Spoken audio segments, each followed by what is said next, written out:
Have you ever seen a perfect stone sphere? I mean something weighing several tons, crafted with such precision that even today we can't replicate it easily without advanced tools? The story begins in the 1930s, when workers clearing land for a banana plantation stumbled upon something unusual: large, smooth, round stones buried in the earth. Some were partially visible above the ground, while others were deeply embedded. As more and more of these spheres were uncovered, rumors began to spread. Locals believed they were relics of a lost civilization. Others whispered that they contained gold or sacred objects inside. Driven by curiosity, or maybe even greed, many spheres were dynamited, cracked open, or rolled away. But inside, nothing, no gold, no inscriptions, just solid granite. So where did these spheres come from? Experts have dated them to anywhere between 600 AD to 1500 AD, crafted long before the Spanish arrived in the Americas. Most were made from a type of hard rock called granodiorite, found in nearby mountains. Some were carved from limestone or sandstone. But the question remains, how did ancient people move such heavy stones, and how did they achieve such symmetry? Many of the spheres are nearly perfect, only millimeters off from a true sphere. No modern tools, no machines, just ancient ingenuity. That alone is impressive. But why go through all this effort? One theory suggests they were status symbols, perhaps crafted for elite leaders or used in ceremonial spaces. Others believe they were placed in patterns aligned with the stars, like a kind of ancient observatory.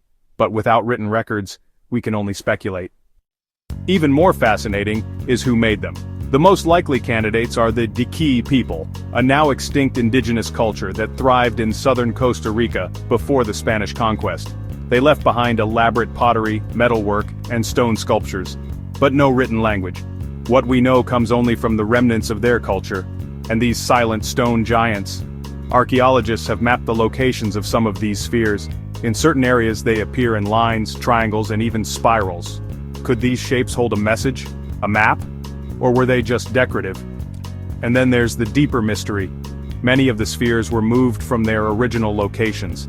Some ended up in front of government buildings, parks, even in people's gardens. Without knowing their original context, we may have lost a key to understanding their purpose.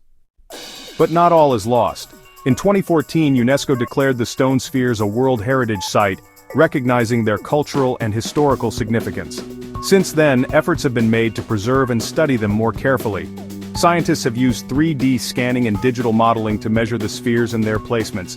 Still, even with our most advanced tools, we can't say for certain how ancient people shaped them so precisely, or how they transported them over miles of rough terrain. Some researchers have compared the spheres to other mysterious megaliths, like Stonehenge in England or the Moai statues of Easter Island. Each of these places hints at forgotten knowledge, lost craftsmanship, and civilizations far more advanced than we once believed. But while those sites often come with legends, the spheres of Costa Rica remain mostly silent. No ancient texts, no mythologies, just stone and silence. And of course, where there is mystery, there are also wild theories. Some say the spheres are evidence of ancient aliens, visitors from other worlds who left behind markers or messages. Others think they were part of a global civilization that predates our history books, now buried by time and earth. While these ideas may sound far-fetched, they reveal something deeper: our need to find meaning in the unknown. These spheres challenge what we think we know about the past, because here's the thing, we still don't know why they were made, we don't know what they were for, and maybe that's what makes them so fascinating.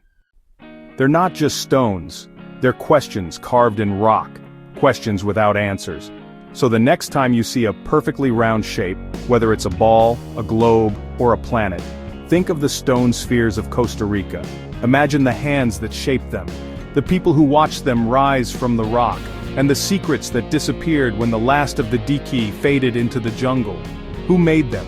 Why did they make them? And what did they leave behind, buried beneath centuries of earth and mystery? This has been Old Topic, exploring the forgotten and the unexplained. Until next time, keep questioning, because history isn't always written in books. Sometimes it's carved in stone.